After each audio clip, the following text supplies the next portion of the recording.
Last week, I spoke about how you can elevate the happiness in your life, and I got such an outpouring of excitement and support from that today I'm going to share how you can elevate and expand that to share happiness and help the people in your life, your kids, your family, your workplaces, your community, how you can teach and help other people create happiness in their life too.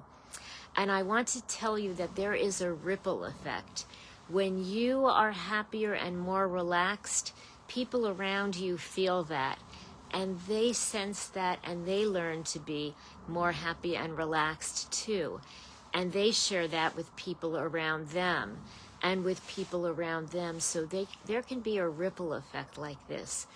We can make our homes and our families and our communities and then our world a happier place. There really is a ripple effect. And let's get this message out there. I would love for you to share these techniques with your family and your communities. If you'd like to share this week's recording and last week's as well, I am fine with that. I would love to get this message out there because there is so much stress in the world. We need happiness. And again, I really do feel that happiness has a ripple effect.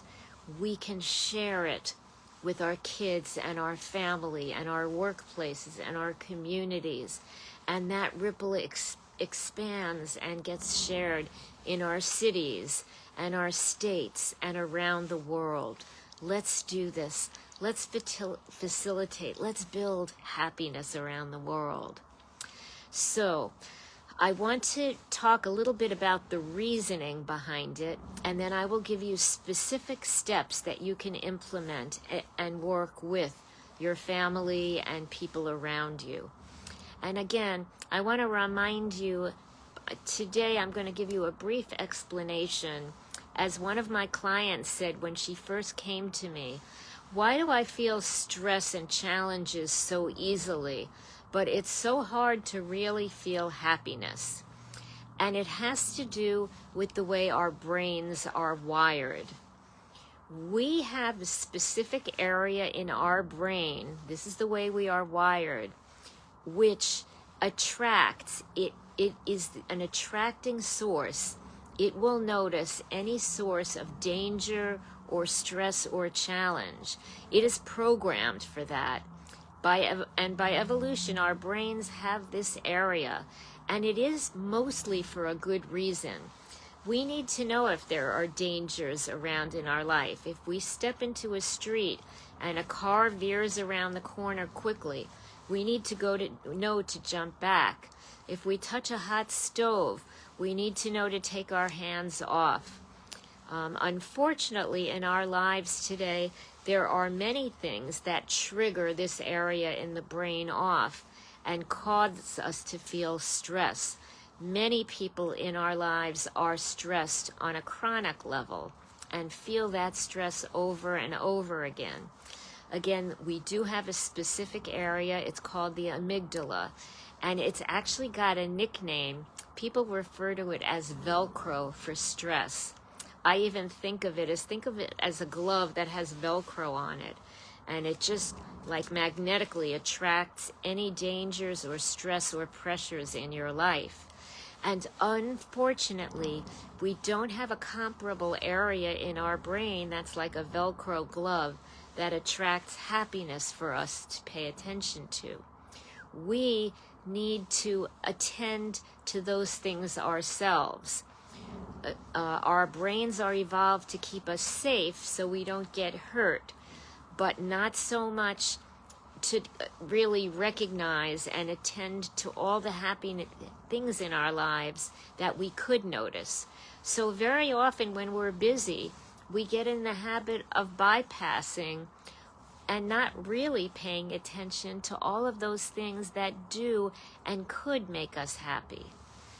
And what I would like to do is suggest that we each try to create our own Velcro glove of happiness so that we do notice happiness. Even if we weren't originally wired that way, we can build wiring like a habit in our minds so that we can notice and feel and enjoy happiness and those joyous moments that occur in our lives without letting them pass by. The example that I give is years ago, I wrote my first book, and when I had finished the last edit of the last chapter and I sent the book out, I then went to my calendar to look, well, what's the next thing I have to do? And then I thought, wait a second, I just finished a book. I don't do that every day. And I sat for a moment and I thought about all the work that I put into that, all the time, all the dedication, and what it felt like to complete and finish and achieve that goal. And then I really enjoyed that moment, but I almost lost it because initially I just passed it over and I went to my calendar to look at the next thing to do. And if I could have passed over such an important thing, think of all the things that we naturally could pass over and not notice, not bring to the forefront in our mind. So there are a few steps that I'm going to recommend to do to be like Velcro, like a Velcro glove for happiness, not the Velcro glove for stress like we have wired in our brain, the amygdala, but to create our own habit, our own area, our own neurological loop that we can create and make a habit out of it. So the first is I'd like you to try to be observant, more observant about noticing things that make you happy, that bring joy to you in your life. When you do look for it and you're aware that you want to look for it, you will notice it more. It will come to your attention. Think about those kind things that you see in the world. People helping each other, someone helping you, or you notice somebody helping someone, or you help someone, or something happy or pleasant that occurs. Second, and share that with your family and invite them to notice things too and to share with you what they notice. Second is gratitude practice, which can be done very quickly within moments. It doesn't take a long time to do it. I love to suggest to people when you wake up in the morning, and this can take a few quick minutes, think of 3 things that happened yesterday or that are happening today that make you happy. And be specific about them. Don't be general like I have a great family, which is wonderful, but I don't want you to do the same thing every day. I really want you to think of something. So think of something that someone in your family did to bring some happiness to you or to them or to your family or to their community. And this gratitude practice helps you fulfill the first suggestion I made if you're having trouble with it, and that is to notice things that make you happy. Because once you do gratitude practice and you know every morning that you want to think of 3 things that make you happy, during the day you'll notice things and say, oh, I'm going to think of this for gratitude practice tomorrow. You will start noticing things, and that is beautiful because you will enjoy the happiness in your mind and your body. Stress takes our mind and our body, and happiness relieves the stress and brings good things to our mind and our body as well. And gratitude practice is what I describe as the doorway to happiness. It brings you to the front so that you notice and you feel the joy in things that are there that you might otherwise miss. And I suggest that you share this technique of gratitude practice with your family. I like to suggest doing it first thing in the morning, but a lot of families like to go around the table at dinner time and say, what are things that brought happiness in your lives, or in our family, or in our community, or the world today? What are some good things? And so you might want to do gratitude practice in the morning. You might want to do it at dinner time. You might want to have a conversation with your kids at night just before they go to bed.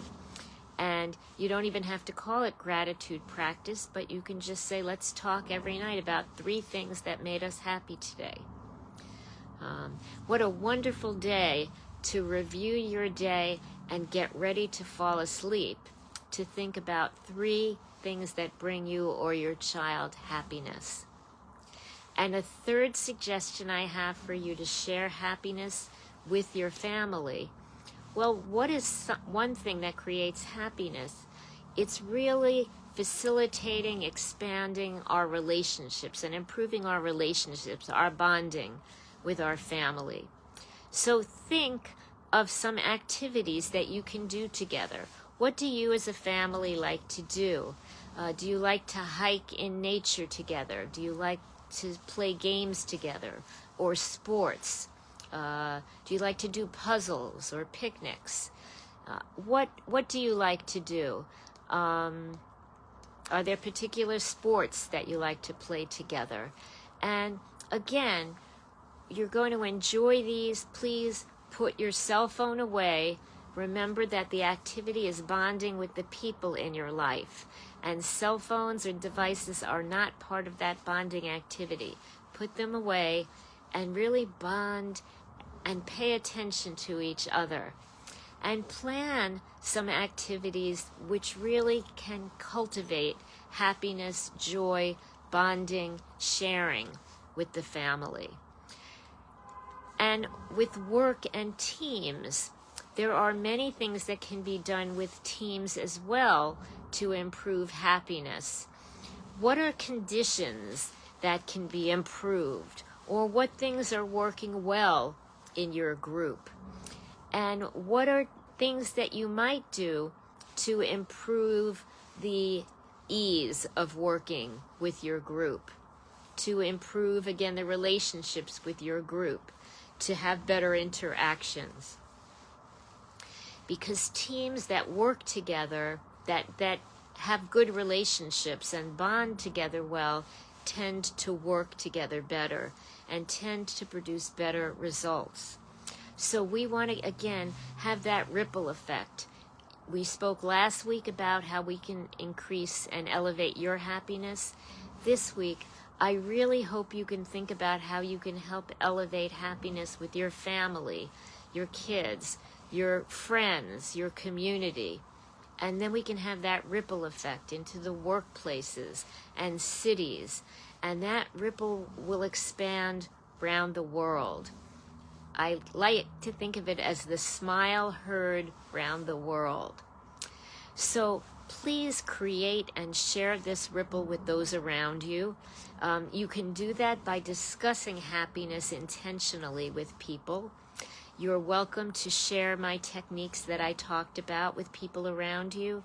If you'd like to share my video this week and last week with your workplace or with your friends or with your family or your community, I invite you to do that because I would love to get this message out. Again, there is so much stress in this world. We need more happiness around the world. So I wish you all a happy day, a happy week, and a happy, joyous life together. I would love to help you build and implement these techniques if you need some further suggestions, if you'd like to talk about it. I have been contacted by some of the people who heard my video last week and have invited me to speak to some groups. So I do have some limited time, but I do have some time that I can speak to some groups. I have done keynote speeches and other programs that I've created for groups, for work businesses, for events, for organizations as well. So if I can help you expand this goal for happiness in your life, in your group, around the world, let me know. I will put my calendar in the chat. And I would be happy to speak to you to get this going further, to get this ripple effect going further. As always, please make sure you join us next week. I may expand this even further and take a specific area to expand more next week. So if you enjoy this, make sure you come next week at our regular Sunday time in our group. I am so happy to discuss this with you. I am looking forward to all the exciting results that we can create and the ripple that we can create together. I look forward to speaking with you again soon.